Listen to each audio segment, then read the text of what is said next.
Hello everybody, Stormy here, and welcome back to another UnityXR tutorial. Today I'm going to be talking to you all about using PlayerPrefs in UnityXR.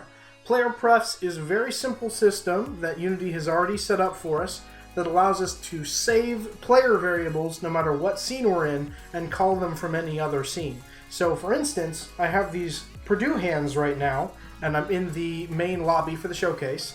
And if I walk back over here to the splash screen door and walk through to that scene, you can see that my hands are still the exact same prefabs that they were in the lobby. If I skip forward again, you can see I can go out to our art gallery, and boom, they're the same. Then I can walk back to our lobby, still the same.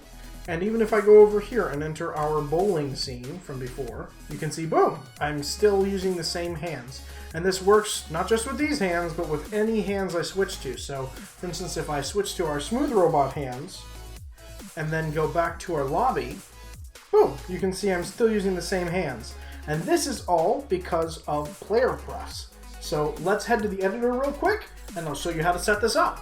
Okay, so now we're back in the editor, and it's very simple to set this up. You can see I've got my lobby scene here with my VR demo player in the center. And all we have to do is make a quick new script, which is in my inventories folder. It can be in your scripts folder. This is just where I put mine. And it's called Skin Player Pref. You can name it whatever you want. That's just what I named mine. And if we open it, here we are. So you can see it's very simple. It doesn't have any variables that we have to set up beforehand, nothing in start or update. We just have this public void called update saved skin, with an internal integer of skin int. So that's just what we're calling down here. And you can see in the comments it says saves selected player skin for setup in other scenes. And we're just activating this PlayerPrefs class, and that is something Unity already has set up in Unity Engine, which we're already using up here by default in any Unity script.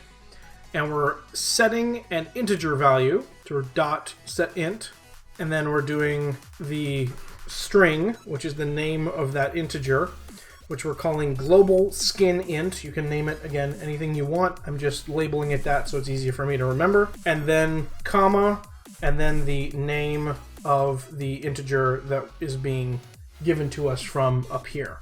And then the semicolon to end that. That is all we have to do for that script. So we hit save, and then that script just gets added to any button that you click on to change a skin. So let me go to my scenes here real quick and go to not bowling and change it to perspective. So you can see if I go in here and for the Purdue skin, for instance, if I click on this, you'll see down at the bottom, I've just added that script to our button here. And it's actually added to the prefab version of this button. So no matter when I bring out a button for changing a skin, it'll already have that script on it as long as I take it from the prefab. And so we don't have anything to set in here because it's just using Unity Engine. But what we do have to do is when we interact with it, when we select enter, which is when we grab it with our grip button, we have to access the skin changer script, and then we have to call the update saved skin method, which we set up in there, and then we have to pass it an integer variable, which in this case is number 1, because it's the number 1 slot in our prefab lists. And as soon as it does that, it's also calling the global skin switch and setting that to 1. So it's doing the same thing in both. And it's also calling the local version of the VR demo player prefab. So if we go back here, it's calling this version of the script, not the one from the actual prefab. But because we've made a couple of changes to this, it'll work right away. So let me show you what we've changed on this one.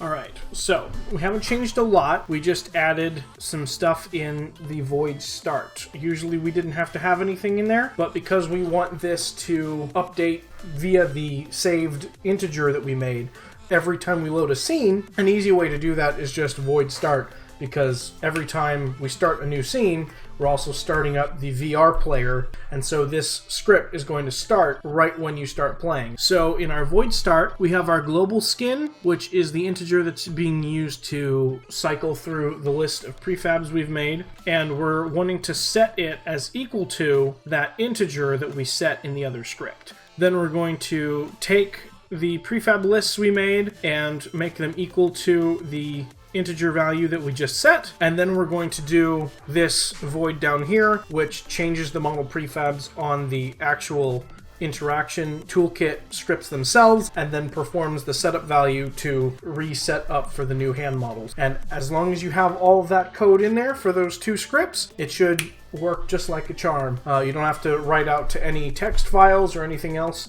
You just plop those two pieces of code in and make sure that you have that script on every button that you make to change skins, and it should work automatically. So I hope you guys enjoyed, and until next time, I'll see you in the field, agents.